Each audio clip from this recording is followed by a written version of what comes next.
nói thời này con gái thích phấn son trang điểm là hay, ngày đêm đều lên Facebook, còn với tôi nhảy vào vũ trường. Thuốc lắc rượu bia chơi hết, xăm khắp mình ăn mặc hở hàng, rồi thêm lại đi quay clip để người ta ngắm xem thân hình.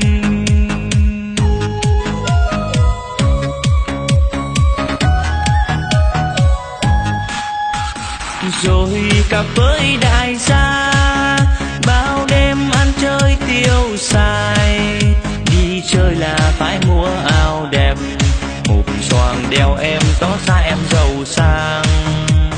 Còn nhà nghèo dân quê mấy em chê là quê mùa, đòi hỏi phải cao to ra thế cao mới chịu làm quen.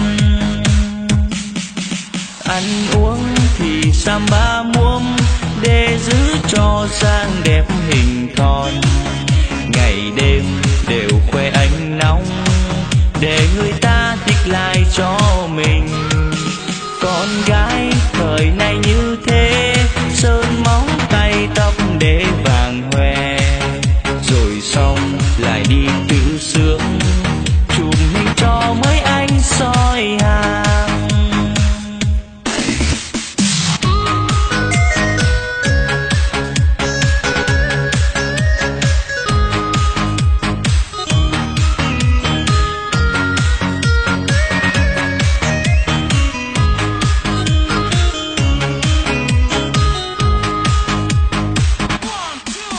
Nghe nói thời này con gái thích phấn son trang điểm là hay, ngày đêm đều lên Facebook, còn với tôi nhảy vào vũ trường.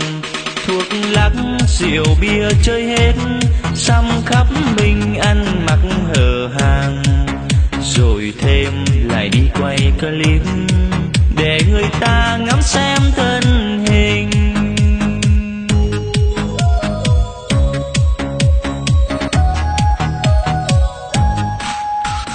Rồi cặp với đại gia bao đêm ăn chơi tiêu xài, đi chơi là phải mua áo đẹp, hộp xoàng đeo em tỏ ra em giàu sang.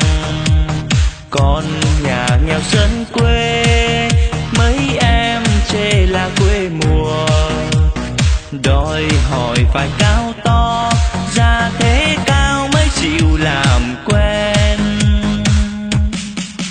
Ăn uống thì samba muông để giữ cho dáng đẹp hình thon, ngày đêm đều khoe ánh nóng để người ta thích lại cho mình. Con gái thời này như thế,